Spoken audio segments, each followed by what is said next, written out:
자, 우리가 보험을 상담하게 되면은 당연히 고객의 거절을 만나게 됩니다. 그죠? 이 거절이 좀 잘 처리가 돼서 좋은 결과가 나오면 좋지만 좋은 결과가 나오지 않아서 낙심하고 상심하는 경우가 사실 굉장히 많습니다. 신입이나 이제 경력자나 누구나 다 거절에 대한 트라우마가 있습니다. 고객이 이런 거절을 했을 때 이런 화법을 써야 된다고 여러분들이 열심히 연습해가지고 실전에서 썼을 때 그게 100% 잘 먹히던가요? 꼭 알아야 될 핵심 3가지 한번 말씀을 드려볼게요. 우리가 이제 고객의 거절이 싫은 이유에 대해서 한번 얘기를 나눌 거고요. 두 번째는 뭐냐면 고객의 거절에 대한 해석과 태도, 이게 굉장히 중요합니다. 사람은 생각한 대로 행동을 합니다. 이 거절에 대한 해석하고 태도가 잘못되어 있으면 클로징이 잘 될 수가 없어요. 그죠? 그 다음에 3번째는 뭐냐면 그 두려움을 극복하는 방법에 대해서 여러분들께 말씀을 좀 드려보도록 하겠습니다. 자, 그러면 여러분들 제가 질문 하나 드릴게요. 고객의 거절이 없는 영업이 과연 있을까요? 없습니다. 그 얘기는 뭐냐면 내가 영업을 하고 있는 이상 고객의 거절은 반드시 있다는 거죠. 우리 마음을 한번 들여다봅시다. 고객의 거절이 싫고 불편하고 두려운 이유가 뭘까요? 냉대와 냉소, 그 다음에 고객이 불편한 기색들, 부담스러워하는 표정과 느낌, 이런 모든 것들이 거절이 싫은 이유입니다. 내가 아무리 커리어가 많다 그래도요, 거절에 대해서 완벽하게 괜찮다라고 하시는 분 거의 없다고 보셔야 돼요. 아니, 없습니다. 거절에 대한 두려움을 좀 해석을 하셔야 돼요. 어떻게 해석하고 의미 부여하느냐가 굉장히 중요합니다. 일단은 먼저 거절은 받아들여야 돼요. 내가 머릿속으로 거절은 당연히 나온 거라고 하지만 실제로 거절을 받으면 당황합니다. 그래서 무슨 얘기를 할지 모르고 그냥 얘기하다가 나오는 경우도 있고 표정 관리도 안 되고, 우리가 거절은 받아들여야 된다. 그래서 거절 없는 세상, 또 환대만 있는 세상은 없다. 반드시 겪는 일이고 단지 지금 왔을 뿐이다. 청약과 거절은 그냥 패키지라고 다시 한번 생각을 정리를 하셔야 돼요.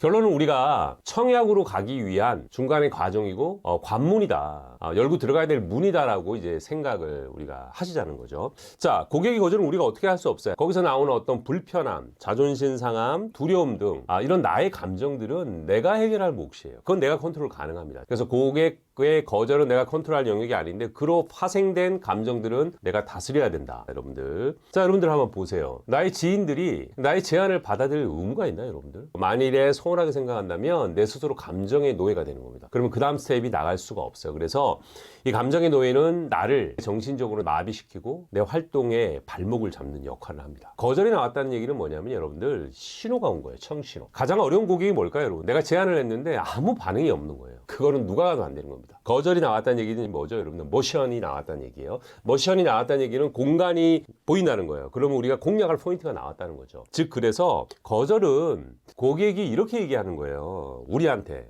나 이거 지금 필요한데 이것저것 여러 가지 이유 때문에 망설여진다. 저한테 확신을 주세요 라는 신호인 겁니다. 그래서 얼씨구나 라고 하고 드디어 기회가 왔다라고 생각을 하시는 게 정석이죠, 여러분들. 그래서 클로징을 하기 전에 예상 가능한 여러 가지 거절 처리들을 충분히 연습을 하고요. 만일 그렇게 열심히 노력했는데 청약이 안 된다면 이분을 다음에 만날지 안 만날지는 내가 결정하면 됩니다. 그렇지 않나요? 그래서 우리 일의 가장 좋은 일은 내가 만나기 싫은 사람 안 만나도 되는 거예요. 내가 이제 결정할 문제입니다. 자, 그러면 거절과 그 두려움을 극복하는 방법을 한번 보도록 할게요.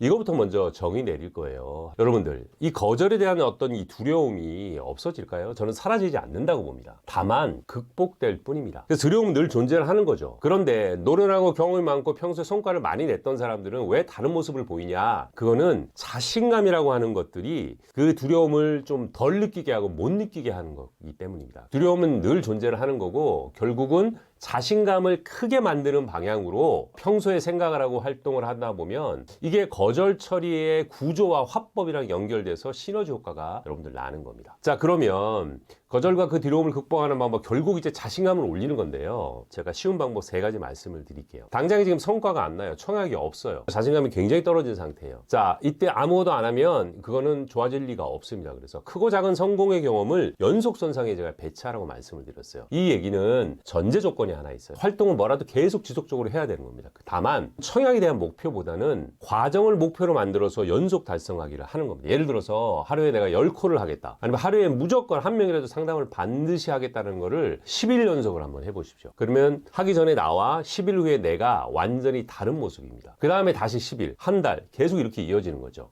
그래서 이렇게 연속적으로 달성을 하다 보면 자신감이 굉장히 배가 되기 때문입니다. 다음은 뭐냐면 이번 기회에 선명 선명한 목표를 한번 세워보시는 거예요. 희망을 가장해서 목표라는 모습으로 나타나시는 분들도 있어요. 그건 바람과 희망일 뿐입니다. 그래서 구체적으로 이번 기회에 다시 한번 우리 자신의 선명한 목표를 한번 만들고요. 그 다음에 이제 마지막에 중요한 포인트죠. 고객은 거절할 수 있는 권리가 있습니다. 그죠? 그리고 나는 당당히 제안할 의무도 있는 겁니다. 나는 할 말은 하고 나와야 돼요. 근데 결국은 뭐로 귀결이 됐냐? 나의 역할과 나의 직업의식. 이거가 이 본질이 좀 정리가 돼야 되는 거죠. 자, 한번 보세요. 그냥 누구한테 부탁을 해서 하나 들어줘 라고 하는 사람이 클로징이 되겠습니까? 안 되는 겁니다, 여러분들. 이거는 신입이나 커리어나 똑같은 얘기예요. 그래서 고객에게 반드시 도움된다는 확신, 또 그런 행동이 반복됨으로써 굉장히 시너지 효과가 나는 겁니다, 여러분. 고객의 거절을 바라보는 태도, 정의, 이걸 한번 정리를 한번 해봤어요. 자, 이걸 바탕으로요, 이제 구체적인 스킬을 만나 뵙도록 하겠습니다. 항상 여러분들을 응원합니다.